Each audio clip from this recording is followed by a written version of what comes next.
help those who have had hip replacements or have a limited range of motion? That's a great question. So let me answer the hip replacement one. Do you think anyone gets their hip replaced while having optimal alignment and their mechanics and their fascia just top notch?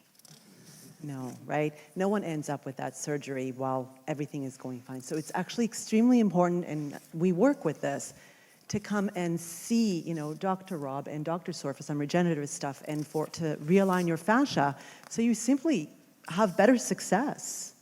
Yes, because this is the analogy I use. Imagine going to, taking your car to the mechanic because the alignment of your car was off and you rubbed out a tire.